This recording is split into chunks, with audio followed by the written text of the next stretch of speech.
Welcome to LCAP Legacy, Decades of Dedication, the podcast that celebrates the incredible individuals who have shaped the heart and soul of the Lawrence County Community Action Partnership. Each episode, we'll dive deep into the stories of those who have devoted their careers to making a difference, not just in our organization, but in the lives of the people we serve every day. We'll uncover their journeys, explore the moments that inspired them, and highlight the lasting impact of their commitment to LCAP's mission. So whether you're here to learn, be inspired, or simply celebrate the amazing people who make LCAP what it is, thank you for joining us. This is LCAP Legacy, Decades of Dedication. Let's get started with today's guest.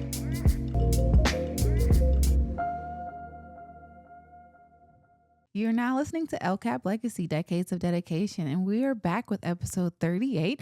And in the studio with me, I have my wonderful co-hosts, Kim and Amber. Hello. Hello, everybody. And we also have a special guest in the studio with us today. Today we have Carrie Lyons, who is a case manager for LCAP. She has been here for the past 6 years. So Carrie, thank you so much for joining us in the studio today. Hi, thanks for having me. So take us to the beginning, 6 years ago. How did you get started with LCAP? So I had been a server for 20 years and I'm a single mom and my son was about to go to school. So I needed a job during the day that would, work with his school hours. So I started researching and I think I put a post on Facebook about looking for a 9-to-5 job or something. And Kathy Presner reached out to me and said, "Hey, we're hiring." So then I sent her my resume and interviews and then I got hired. That's wonderful. So you met with Kathy originally, and we were workforce development at that time, and now our department's called community supports. So can you tell us what a day looks like as a case manager in our community supports department looks like?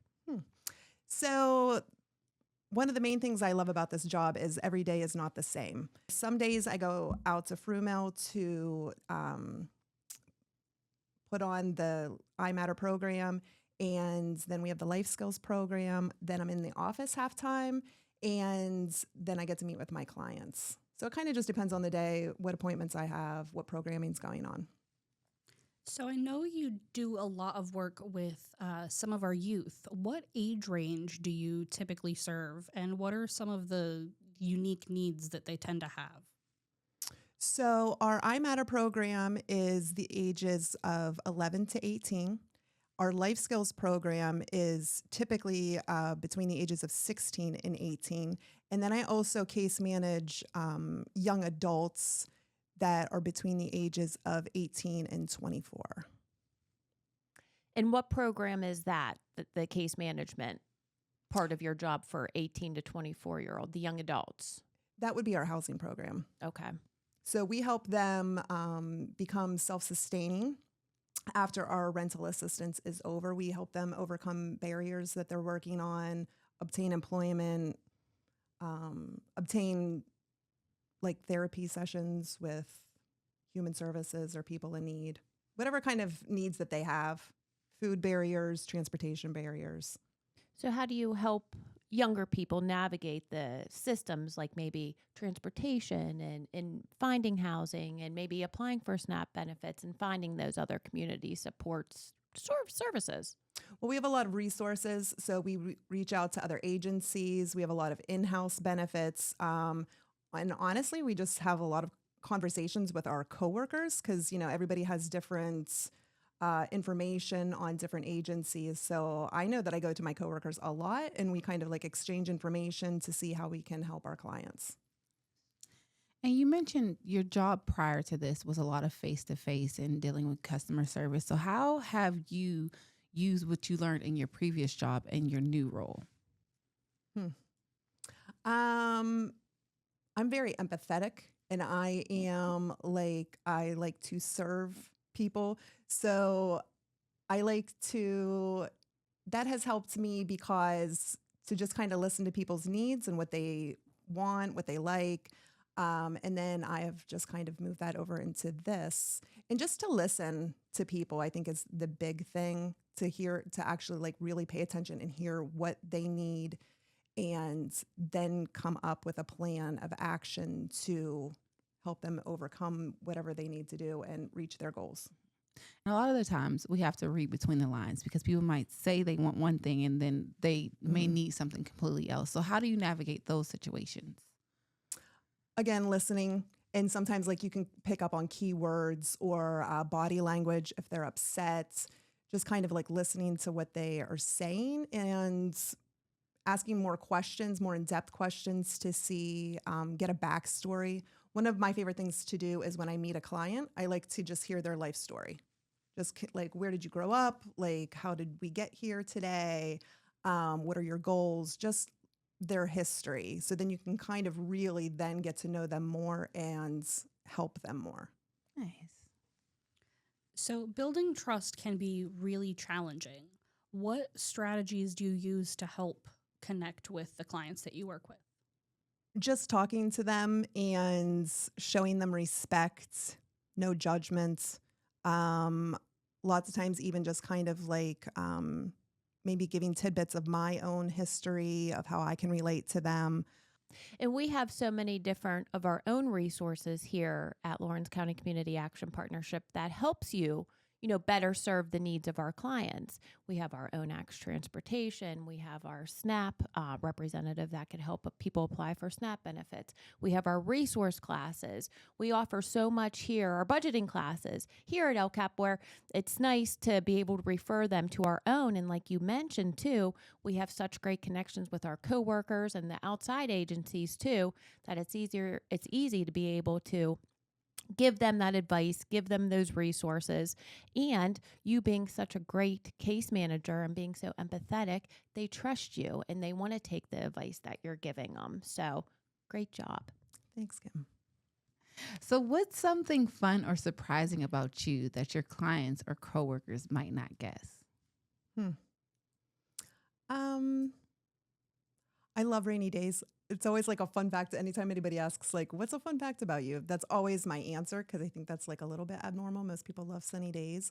I love rainy days. I think they're so comforting and peaceful. Yeah. I would agree. I'm the same. Are I you? love a good rainy day. 'Cause you Yeah. can just snuggle up on the I do too. couch, Yes. catch a good movie or read a book. There's just something about it that's just very comforting. Mhm. Yeah. Hot cup of tea. The ambiance. Yeah, Yes. yeah, Yes. Yeah. Yeah. Well, that's a good one. And what keeps you passionate, Carrie, about serving our community? The teenagers in the program. I always say that's basically the reason I work for LCAP. I love those kids so much. I want to see them do better. I want to help them. I want to show them love.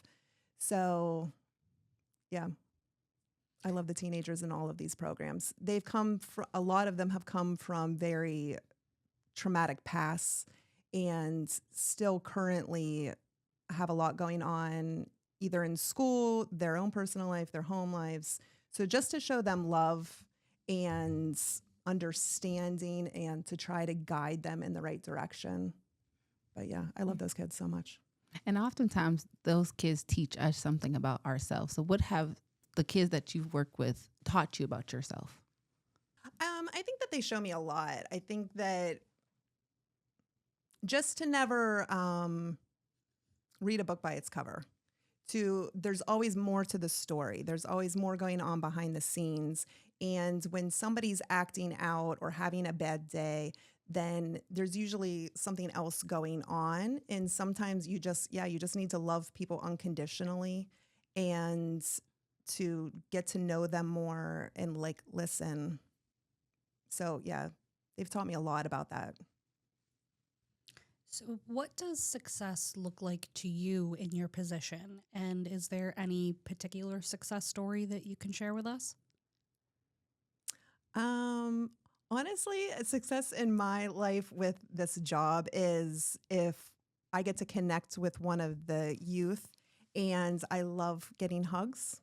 So if I get a hug from them, that like is the best thing ever to me. I love that. Because yeah, it just kind of shows that we did make a connection and that there was like a relationship built. That's partly the goal, to give them,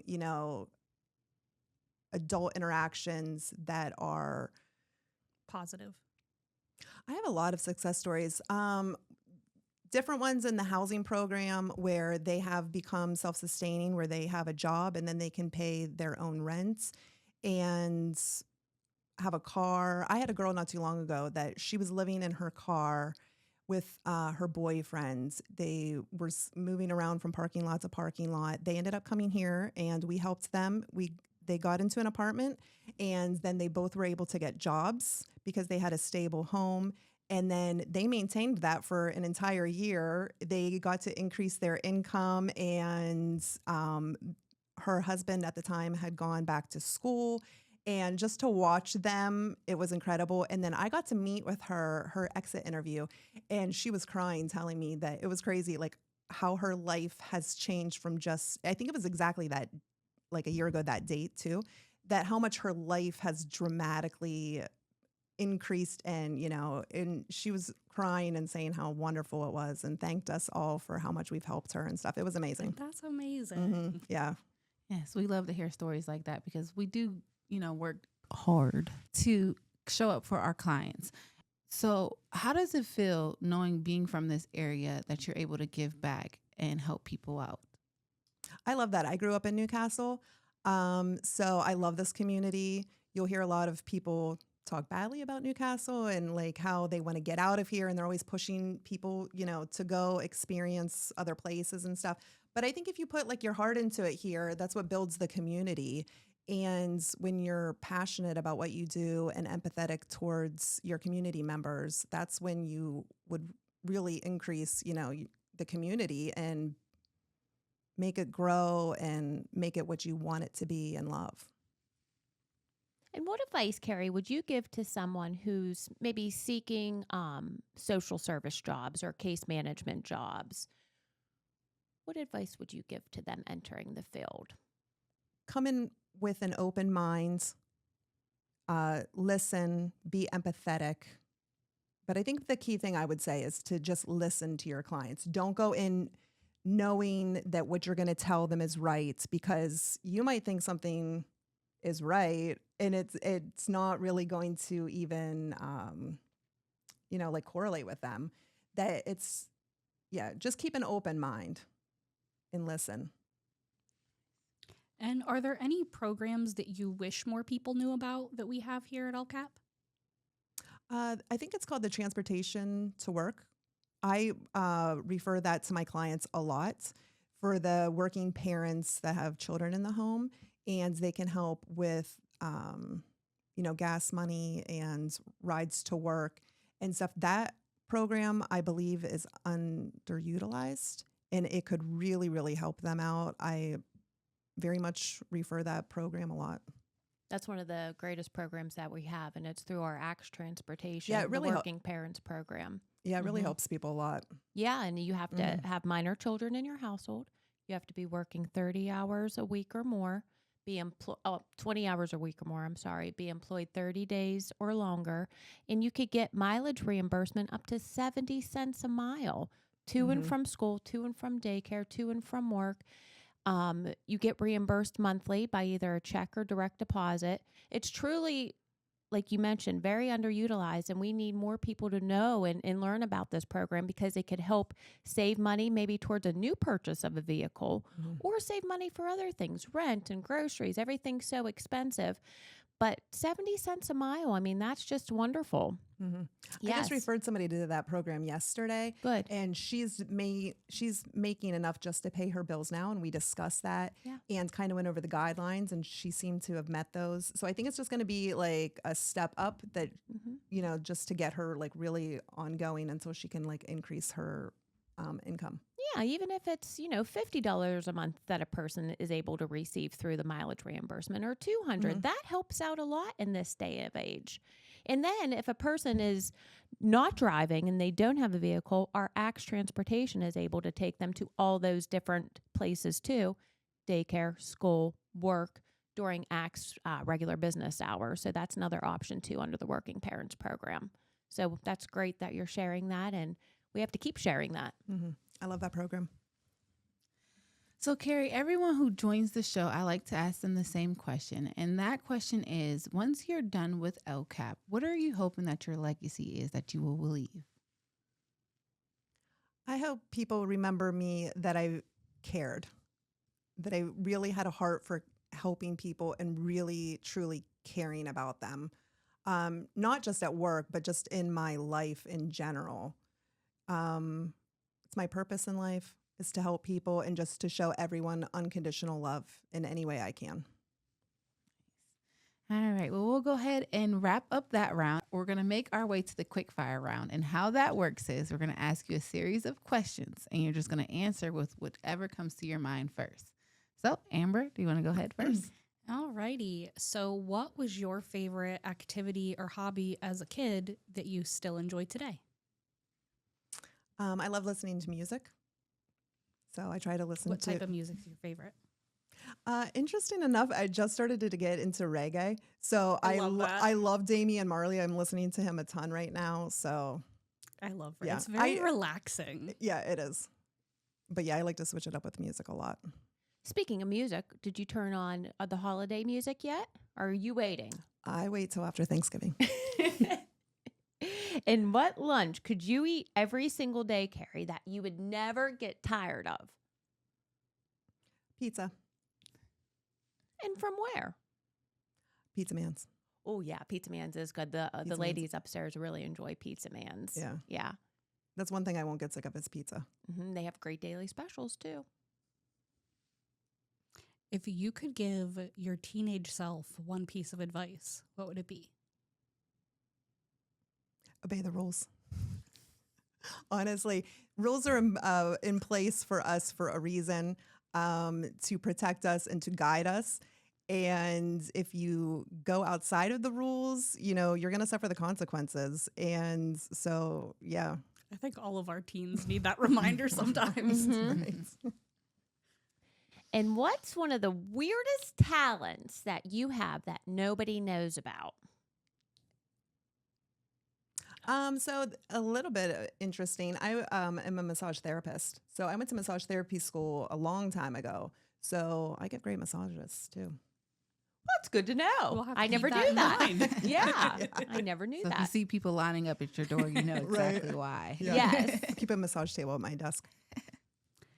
So if you could give each one of your clients that you see a starter pack for success, what 3 items would you put in there? You want to skip that one? You know what I would put? A planner.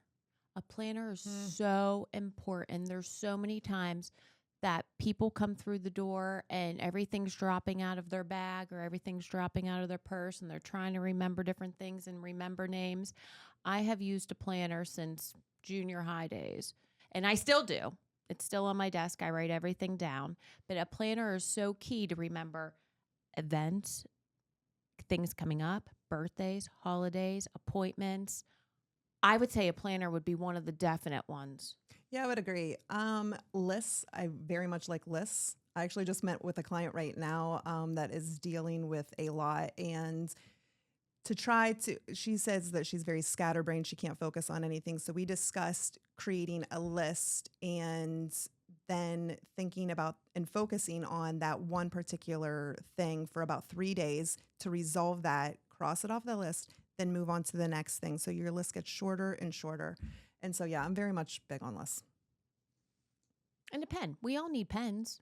That would be something too, because we have to write our list. So you have your list, you have your paper, you have your planner, you have your pen And a phone. and a phone, Mhm. keys on Community- a keychain. A lot of people forget their keys a lot. Yeah, community resources too. I Yes. think that there's so many agencies around here that can help in different areas that a lot of people are not Not aware of. Yeah. Yeah. When I help people apply for SNAP, because that's one of the things that I do, I have a resource table right upstairs here, and it's right outside our door. I'll go over and I'll get different flyers and I'll give them those. They put them in their pocketbook or in their pocket, but as long as they have those to reference back on, hey, the City Rescue Mission does this, or the Salvation Army has this, or People in Need has this, or this is the deals going on, at the grocery store this week versus spending more money somewhere else that week. So it's nice to have that. Mm-hmm. What is your favorite show to binge watch? Seinfeld. Who's your favorite character on Seinfeld? George. I've watched that show over and over and over for many, many years. I love that show. And I've seen Seinfeld in person a couple of times too. Did you? Oh, that's cool. Yeah. Yeah, he's awesome. He's very funny. What's your favorite Christmas movie? A Christmas Story.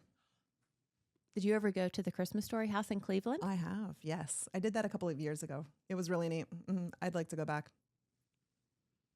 And my last one, what is your dream vacation spot? Anywhere in the Caribbean. I got to go to Antigua last December, and yeah, it's just amazing, that crystal blue water and stuff. So I would pick anywhere in the Caribbean. I really do want to go to Montana too. That's like at the top of my list. What do you enjoy doing in your spare time?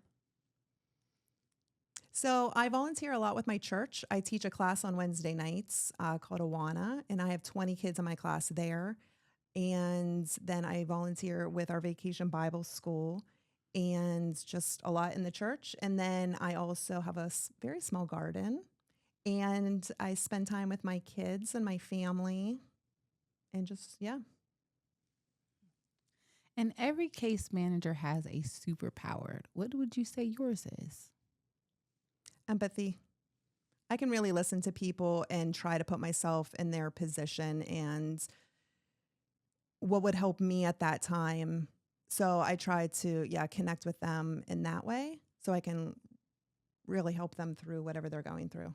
That's a really big superpower for a case manager to have. Oh, thanks. I hope I never lose it.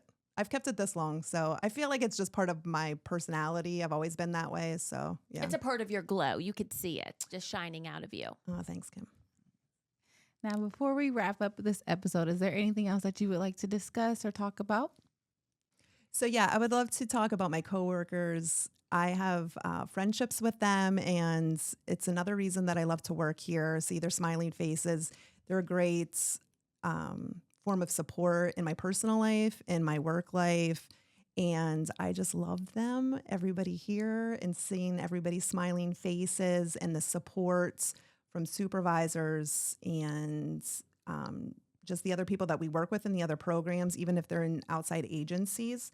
So we try to have fun and just enjoy each other's time and all of that. So yeah, I love them so much. All righty. Well, thank you so much for joining us here today in the podcast studio. We appreciate you taking the time out of your day to tell us a little bit about yourself, your journey, and your story here. We will be back next episode with another special guest. So tune in. Bye-bye. Have a wonderful rest of the week, everybody. Thank you. Bye.